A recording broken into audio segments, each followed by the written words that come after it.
اعوذ باللہ من الشیطان الرجیم بسم اللہ الرحمن الرحیم وقال یا بنی لا تدخلوا من باب واحد وادخلوا من ابواب متفرقہ۔ اور یعقوب علیہ السلام نے اپنے بیٹوں سے فرمایا کہ اے بیٹو، ایک دروازے سے داخل نہ ہونا، وادخلوا من ابواب متفرقہ،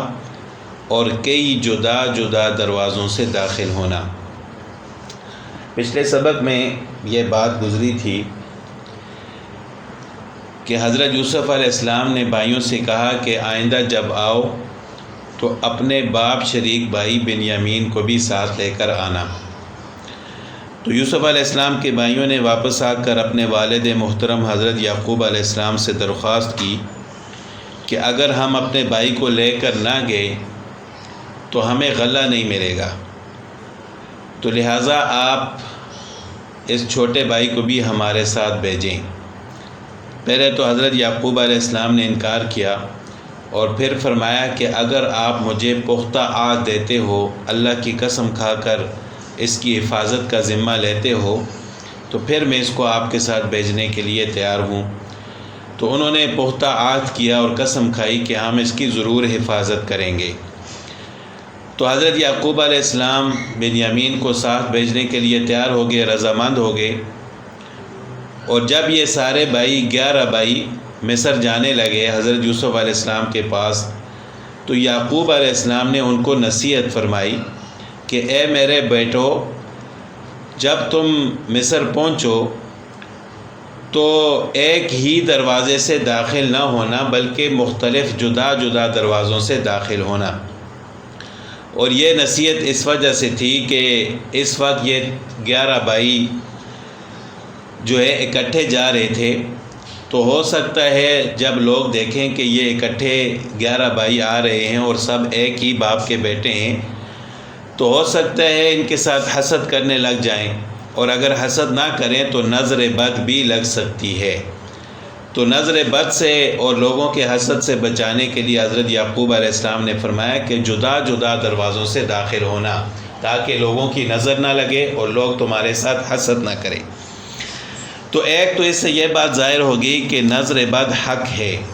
کسی کو بھی نظر بد لگ سکتی ہے، اس سے اپنے آپ کو بچانا چاہیے۔ اور آپ صلی اللہ علیہ وسلم نے بھی اس کی تصدیق فرمائی ہے۔ ایک حدیث میں آپ صلی اللہ علیہ وسلم نے ارشاد فرمایا کہ نظر بد ایک انسان کو قبر میں اور اونٹ کو ہنڈیا میں داخل کر دیتی ہے۔ یعنی نظر بد کی وجہ سے یہ ہو سکتا ہے کہ ایک انسان ایسا بیمار ہو کہ پھر مر ہی جائے، اور ایک اونٹ کو اگر نظر لگے تو وہ اس کو ذبح کیا جائے اور پھر ہنڈیا میں اس کو پکایا جائے۔ تو یعنی نظر بد کی وجہ سے انسان موت تک بھی پہنچ سکتا ہے۔ اور آپ صلی اللہ علیہ وسلم نے جن چیزوں سے پناہ مانگی ہے ان میں سے ایک نظر بد بھی ہے کہ من کل عین لامہ۔ تو آپ صلی اللہ علیہ وسلم نے نظر بد سے بھی پناہ مانگی ہے۔ اسی طرح ایک واقعہ آتا ہے، حضرت سہل بن حنیف رضی اللہ تعالیٰ عنہ کا ایک صحابی تھے، انہوں نے ایک موقع پر ایسا ہوا کہ ایک دوسرے صحابی تھے عامر بن ربیعہ، ان کی نظر حضرت سہل بن حنیف رضی اللہ تعالیٰ عنہ کے جسم پر پڑی، تو ان کی زبان سے نکلا کہ آپ کا جسم کتنا حسین ہے۔ تو یہ کہنا تھا کہ حضرت سہل بن حنیف رضی اللہ تعالیٰ عنہ بیمار ہوئے، ان کو بہت سخت بخار چڑھا۔ تو جب رسول اللہ صلی اللہ علیہ وسلم کو اس کا علم ہوا تو آپ صلی اللہ علیہ وسلم نے حضرت عامر بن ربیعہ رضی اللہ تعالیٰ عنہ سے فرمایا، جن کی نظر لگی تھی، کہ آپ وضو کرو اور وضو کا پانی کسی برتن میں جمع کرو، اور یہ پھر سہل بن حنیف رضی اللہ تعالیٰ عنہ کے بدن پر ڈالا جائے، یعنی جن کو نظر لگی تھی۔ نظر لگنے والے کو کہا کہ آپ وضو کر کے پانی جمع کرو اور جس کو نظر لگی تھی اس کے جسم پر ڈالا جائے۔ تو جب ایسا ہی کیا گیا تو ان کا بخار اتر گیا، اور وہ جو نظر بد تھی اللہ تعالیٰ نے اس کا اثر ختم فرما دیا۔ تو بعد میں آپ صلی اللہ علیہ وسلم نے حضرت عامر بن ربیعہ رضی اللہ تعالیٰ عنہ سے فرمایا کہ جب آپ کی نظر ان کے بدن پر پڑی تھی تو آپ نے ان کے لیے برکت کی دعا کیوں نہیں کی؟ یعنی اس سے یہ بھی سبق ملتا ہے کہ اگر انسان کو کوئی چیز اچھی لگے، کسی اچھی چیز پر نظر پڑے تو برکت کی دعا کرنی چاہیے، اور ما شاء اللہ لا قوت الا باللہ پڑھنا چاہیے، تو اللہ تعالیٰ نظر بد کا اثر دور فرما دیتے ہیں۔ تو یہ نظر بد کا علاج بھی ہے۔ تو اسی وجہ سے حضرت یعقوب علیہ السلام نے بھی اپنے بیٹوں کو تنبیہ فرمائی کہ ایک دروازے سے داخل نہ ہونا بلکہ مختلف دروازوں سے داخل ہونا۔ لیکن آگے حضرت یعقوب علیہ السلام نے جو بات بیان فرمائی اس سے یہ معلوم ہوتا ہے کہ نظر بد بذات خود کسی کو نقصان نہیں دے سکتی، بلکہ نقصان اور نفع اللہ کے ہاتھ میں ہے، اور نہ ہی انسان جو تدبیر اختیار کرتا ہے یا بیماری کا علاج کرتا ہے بذات خود اس میں کوئی اثر نہیں ہوتا،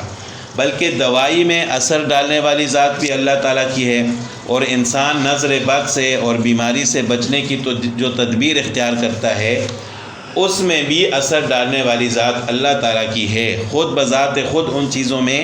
کوئی اثر نہیں ہے، نہ تو وہ نفع دے سکتی ہیں نہ نقصان۔ تو جب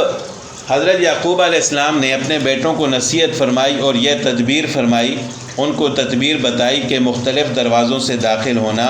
اس کے بعد فرمایا کہ وما اغنی عنکم، میں آپ کو نہیں بچا سکتا من اللہ من شیء، اللہ کے کسی بات سے۔ یعنی اگر اللہ تعالیٰ آپ کو نقصان دینا چاہتے ہیں تو میں کیسے آپ کو بچا سکتا ہوں؟ میری یہ تدبیر آپ کے کسی کام نہیں آئے گی۔ اگر آپ مختلف دروازوں سے بھی داخل ہو جاؤ اور اللہ تعالیٰ آپ کو نقصان دینا چاہیں تو میں نہیں بچا سکتا۔ ان الحکم الا للہ، حکم تو صرف اللہ کا ہے، اللہ کا ہی حکم چلتا ہے۔ علیہ توکلت، تو میں اسی پر بھروسہ کرتا ہوں، وعلیہ فلیتوکل المتوکلون، اور بھروسہ کرنے والوں کو اللہ کی ذات پر ہی بھروسہ کرنا چاہیے۔ یعنی تدبیر اختیار کرنا جائز ہے، چاہے نظر بد ہو یا کوئی بھی چیز ہو، کسی نقصان سے بچنے کے لیے تدبیر اختیار کرنا یہ سنت ہے، لیکن تدبیر اختیار کرنے کے بعد توکل اور بھروسہ اس تدبیر پر نہیں ہونا چاہیے بلکہ اللہ تعالیٰ کی ذات پر ہونا چاہیے، کیونکہ اللہ تعالیٰ عالم الغیب ہیں، قادر مطلق ہیں۔ اگر اللہ تعالیٰ کسی کو نقصان سے نہ بچانا چاہیں تو کوئی چیز نہیں بچا سکتی۔ جب انسان اللہ تعالیٰ کی ذات پر بھروسہ رکھتا ہے تو پھر وہ تدبیر بھی کارآمد ثابت ہوتی ہے، لیکن اگر اللہ تعالیٰ کی ذات پر بھروسہ نہ ہو تو انسان جو کچھ بھی کرے، 100 تدبیر اختیار کرے، علاج کرنے کی کوشش کرے، وہ انسان کے کسی کام نہیں آ سکتی۔ وَلَمَّا دَخَلُوا مِنْ حَيْثُ أَمَرَهُمْ أَبُوهُمْ، جب وہ سب بھائی داخل ہوئے اور اس طریقے سے داخل ہوئے جس طرح ان کے والد حضرت یعقوب علیہ السلام نے ان کو حکم دیا تھا کہ مختلف دروازوں سے داخل ہونا، مَا كَانَ يُغْنِي عَنْهُمْ مِنَ اللَّهِ مِنْ شَيْءٍ، تو اللہ تعالیٰ بھی فرماتے ہیں کہ کوئی ان کو اللہ کی بات سے نہیں بچا سکتا تھا، إِلَّا حَاجَةً فِي نَفْسِ يَعْقُوبَ، مگر یہ ایک خواہش تھی جو حضرت یعقوب علیہ السلام کے دل میں تھی، قضاها، سو وہ پوری کر چکا۔ یعنی یہ اللہ حضرت یعقوب علیہ السلام کے دل میں خواہش تھی کہ الگ الگ دروازے سے داخل ہونا، ورنہ اللہ کی بات سے تو کوئی کسی کو نہیں بچا سکتا، اللہ کے حکم سے کوئی کسی کو نہیں بچا سکتا۔ تو حضرت یعقوب علیہ السلام کے دل میں ایک خواہش تھی، وہ پوری ہو گئی۔ وہ تو یعقوب علیہ السلام تھے جن کو ہم نے علم نبوت عطا فرمایا تھا کہ انہوں نے تدبیر کی نصیحت کی اور پھر فرمایا کہ علیہ توکلت، کہ میں اللہ تعالیٰ کی ذات پر بھروسہ کرتا ہوں۔ لیکن جاہل لوگ تدبیر پر بھروسہ کرتے ہیں اور نظر بد کو ہی مؤثر سمجھتے ہیں، حالانکہ بات ایسی نہیں ہے، نظر بد میں کوئی اثر نہیں ہے جب تک اللہ تعالیٰ اس میں اثر نہ ڈالے۔ تو بہرحال جب یہ سارے بھائی 11 بھائی حضرت یوسف علیہ السلام کے پاس پہنچ گئے، وَلَمَّا دَخَلُوا عَلَى يُوسُفَ آوَى إِلَيْهِ أَخَاهُ، تو حضرت یوسف علیہ السلام نے اپنے بھائی کو اپنے پاس ٹھہرایا، اپنے پاس جگہ دی۔ اب یہ 11 بھائی تھے اور حضرت یوسف علیہ السلام نے ان کو ٹھہرانے کا انتظام اس طرح کیا کہ 2 بھائی ایک کمرے میں ٹھہرے، تو باقی 10 تو 2 ہو کر کمروں میں ٹھہر گئے۔ اب بنیامین اکیلے بچ گئے، تو حضرت یوسف علیہ السلام نے ان کو اپنے کمرے میں ٹھہرایا۔ جب وہ ان کے پاس تنہا ہوئے تو حضرت یوسف علیہ السلام نے فرمایا کہ انی انا اخوکا، میں تمہارا بھائی ہوں، یعنی ان کے سامنے راز کھول دیا کہ میں تمہارا حقیقی بھائی یوسف ہوں،